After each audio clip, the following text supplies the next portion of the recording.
After one of my films came out in 2006, I kept getting typecasted in the same kind of, and in fact, even post Chennai Express also, I kept getting a lot of offers from a lot of people saying, we want you to do a special number. I said, no, I don't want to do it. I don't want to be known just for that.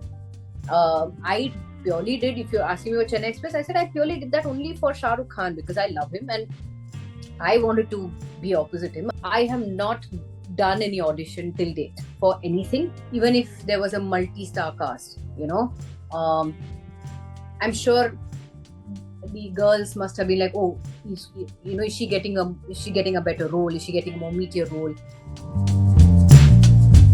Hello and welcome to India Today. This is Hesha Chimah, and joining me for a conversation is Priya Mani. Hi Priya, I hope this was not virtual. I hope so. We can meet soon sometime and do a one-on-one. When are you coming to Bombay? I am in Bombay. Then why aren't you meeting us? Because of some personal reason, I said that I would prefer it if it was Zoom only today. But congratulations, you have a new film in the pipeline. Thank you. The trailer looks extremely promising. So I'm going to actually start off by asking you that when a subject matter is that strong, which has like your socio-political issues involved, do you at some point in time as an actress feel responsible that this is what you're going to be probably putting out there for audiences to consume? That's my first question. And following up with that is, do you think our films do sort of, engage and push forward people to have these conversations across dinner tables that, really discuss these issues that need attention and importance? Well, I'll answer your second question first. We're hoping that it becomes a dinner conversation post 23rd of February. If not, I don't know whether the discussions have already started, but I'm hoping it has, because the moment we put out some posters and trailer and things like that, we already, a lot of conversation is happening between people, not with us, but they're going on commenting to each other's comments, replying to each other's comments with whatever they feel like. So at least, the topic, but it has ranged from somewhere, it has gone from one place to another, which none of us really expected it to go that way.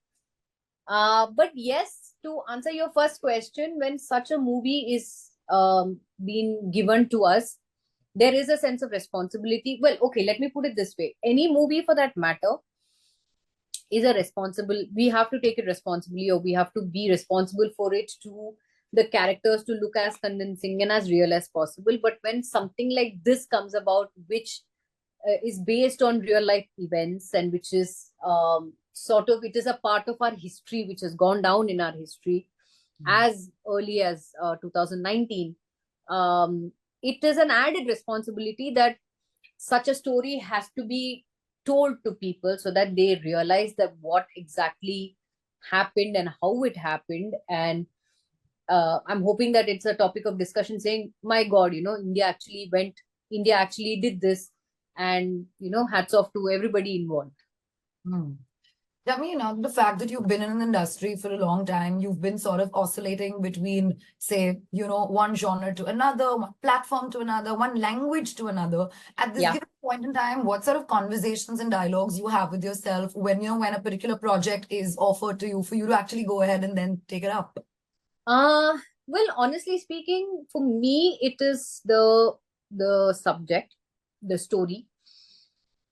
I listen to the story, and in that, what my character is all about, and if it is adding, what weight it is adding, if it is substantial enough, if it adds decent weight to the story, and if I'm convinced that I can do it, I will definitely be a part of it. Irrespective of whether it is a story like Article 370, or if it is a subject like any other subject, any other normal, a commercial subject which involves a lot of dancing and singing and whatever. If I'm convinced enough that I can do something like that, I would definitely do it. And Article 370 is one such story which I wanted to be a part of it, and I'm happy that I was approached for this by Aditya Dhar sir, and he thought that I could carry off the role of Rajeshwari Swaminathan, and he said, I honestly think that if you and Yami work together. I would love to see both of you in a both of you sharing the screen space together. If I do that, I mean, it would be great, not only for me, even for the audience. So I said, yes, sir, I would love to be a part of it. And that's how I um, was on board. I said yes to the project. And then I heard the subject and I said, yes, I would love to be a part of it, because I want the story. I also want the story to reach the audience as much as how the makers want it to be told. I also want to be part of such a thing which needs to be told to the audience. You know, you spoke about screen sharing, you know, the space that one gets on screen. And I want to actually pick up a conversation from that only. I've spoken to a lot of actors over my career also, and I've understood that while there are some who are extremely secure in terms of what screen space they get, you know, and while there are some who are literally pretty much fighting for that. And correct me if I'm wrong, I feel it's always the part that leaves an impact rather than for how many hours, minutes, etc. you were there on. What according to you sort of defines it? Because you've been somebody who's been extremely comfortable being a part of ensemble cast and ensemble cast while doing stuff, you know, which may not necessarily have you headlining or streamlining a project. No, I've been part of that where I've headlined projects also. No, I'm saying you're comfortable doing both. No, I agree. So some of them have worked, some of them, well, hasn't worked. But that you can't solely blame on the the actress, or but for me, I would say maybe earlier there was I don't know whether, I think maybe actresses per se, even if there was a multi-star cast, I'm sure the girls must have been like, oh, is she getting a better role? Is she getting a more meatier role? Or is she getting an extra song than me? Am I getting lesser screen time than her? Maybe earlier it was like that, but I think right now everybody is pretty secure in whatever roles they're playing, be it a full-fledged movie ka role where she's playing opposite the hero, where she has song and dance or whatever, or be it a role, a character role where, probably it's because of her, which adds more weightage, or she has something to offer in the film, or she has something to do in the film where her work is seen, her talent is seen, her efforts are seen. I think right now the world has become like that. Even the girls are becoming like that. I think they're more secure in what they play, as long as they're very comfortable in what they play. And I believe in that right from the start, because I've been fortunate that I think I've gotten to play lead roles in most of them. And off late, it's been both also. So I'm juggling both, saying at one place I'm playing a main where I'm probably carrying the weight of the movie on my shoulder, and the other, this one, I'm playing a parallel lead. I won't say the main, but again a parallel lead where she is also running the show along with somebody else. So I think it's quite okay at this point. I don't think anybody is that insecure at this point. But what, according to you, has changed from then to now that actually has led female actors get so secure? Good question. I think it's basically the story and how the characters are being played. And I think at this point, the girls are also quite, open enough and bold enough to tell if they feel, that they are getting a lesser screen time or whatever. Yeah, I think opportunities are also opening up. Of course, if not in one particular film, probably they're getting more opportunities elsewhere, maybe in another language, or in another, maybe say an OTT platform, or, it could be anything. So they are getting a wider range of options at this point, where earlier maybe it wasn't like that. Tell me, what are some of the cliches that you heard personally that you just feel like, too much? In what way? As an actor from the industry, professionally. Cliche. Like, for example, were there any particular cliches or boxing and stereotyping which comes so naturally to the people in the industry that you heard and sort of, made sure that none of those affected you, A? And then you kind of went like, no, this is not how it works. No. So, see, I've been fortunate enough to witness the industry, or I was a part of the industry when it was pre-digital era. Yeah. By that I mean we had the cinema reels, right? So after one of my films came out in 2006, I kept getting typecasted in the same kind of I mean, as in, I kept getting a lot of roles which, they said, oh, madam, this is a story which is almost like that. The character is, because you played a village girl, so, do it. I said, okay, I don't mind, but I wanted to listen to the story. And once it came out, I said, look, it's not very interesting enough. So I don't think I'd be a part of it. And after that, I kept getting, I think and in fact, even post Chennai Express also, I kept getting a lot of offers from a lot of people saying, we want you to do a special number. I said, no, I don't want to do it. I don't want to be known just for that. I purely did, if you're asking me about Chennai Express, I said I purely did that only for Shah Rukh Khan because I love him and I wanted to be opposite him. And I believe that they saw Rohit Shetty sir saw my dance videos, and that's when he decided, he said, okay, call this girl and, I'd like to talk to her. And that's when I came and met him. And okay, that's a story for another time. But I'm saying, yeah, I've been there, done that. A lot of typecasting has definitely been done. And right now, I don't know why, but a lot of people are calling me and saying there's a lot. I think they believe that I can be a cop and the ACP or CID or whatever, or an investigative officer. That would be so cool. Yeah, so I played a couple of, in 1 or 2 films I've played, or maybe 2 or 3 I've played, CBI and whatever roles.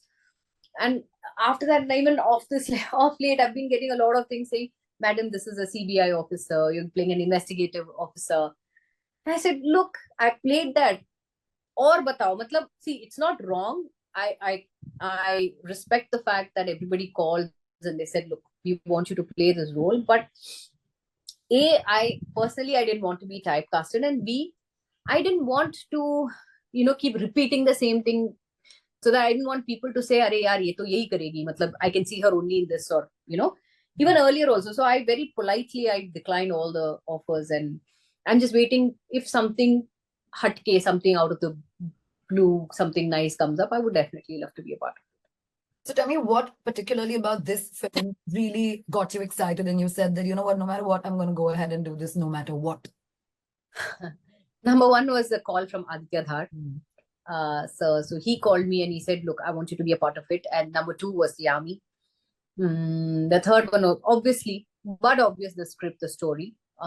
Because the way Aditya Dhar sir explained the gist to me via the phone, over phone, I said, look, one thing is for sure, that Aditya Dhar sir will not call you, or he will not approach you if he doesn't believe in that project. If he has complete faith in it and he knows that this movie will create an impact on people, and if he believes that, only then he will approach whoever he feels like will be apt for that particular role. And I really have to thank him to that he thought that I was good enough to play, or I was apt to play Rajeshwari Swaminathan's role.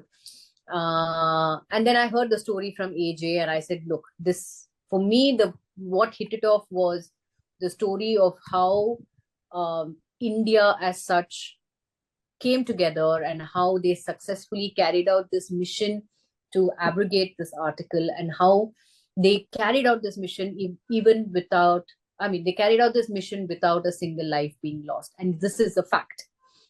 And on 5th of August, 2019 was when the article was abrogated. How it was abrogated and how successful India was, as in terms of how the bureaucrats and how the NIA, the agents, joined hands, and they successfully carried out. And this mission was a secret. Not many people knew about it. And even if they did, it was very tight-lipped. It was only the people who were carrying out this mission knew about it. And even the others, nobody knew about it. So this was something, and the research, the huge amount of research that has been done, which has been done by the team. They have spoken to the who's who to get as much of information as possible, and amongst so much of information, they have precised it and made it into a 2-hour 20-minute film. So that's what got me very intrigued, that such a mission was carried out. Not many people knew about it, and it was a success. So I said, if we can deliver our performances convincingly, saying that such a thing happened, if we truly believe that we can perform and do it convincingly, that tomorrow when it comes out in the theater, people will also be convinced that हाँ भाई मतलब something like this definitely happened, and how great India is as a nation to carry this out. You know, it's fair only to say that your body of work is enough and it speaks for itself for you to get you projects and work. So congratulations on that. But let's say if there's a part that you probably are eyeing for and you're hoping that you land it, would you be still comfortable at this stage also going ahead and auditioning for it? Or picking up the like, let me do it? No, of course. If anybody calls me and says, we want you to audition, I would love to do it. I mean, okay, that's another thing that so far, I'm not trying to boast about myself, but I have not done any audition till date for anything. But if they want me to do an audition, if anybody wants me to do, I'm ready to do it. I'm game. That's cool though that you've not auditioned for anything. That's actually, it's a pat on the shoulder. And I think sometimes we as women in general fall short of giving ourselves a little bit of that extra plus point. But Priyamani, thank you so much. Before I let you go, I have to tell you this, that I loved you in Family Man as well. Thank you. Manoj Bajpai is one of my favorite actors as well. And so is SRK, and you've had the opportunity to work with both. Before we go away, just give me like one takeaway from each of these actors that you took along and it still stayed with you. I think with Manoj sir, a lot of improv. I have learned how to do it. And I think I have the liberty of doing it now. Maybe not in Hindi, but South languages, sometimes I do it. Because he's very spontaneous and you always have to be on your toes when you're working with such a phenomenal actor like Manoj sir. And Shah Rukh is all heart. He is a man who I'm sure he might have his fair share of haters, but I think people who love him are more.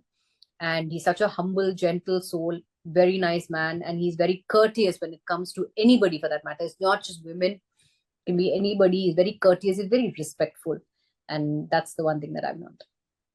Well, all the very best. Not saying that I'm not respectful towards anybody, but of course.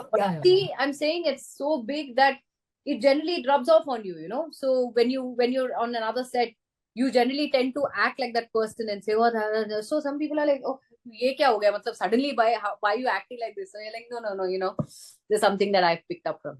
Yeah, like we're all energy exchangers in some way. Yeah. You pick one thing. But Priyamani, thank you so much for your valuable time. Thank you. Really hopeful that we get to do this in person sometime. 100%. Very soon. And lots of love, and probably we get to speak post the success of the film. Fingers crossed.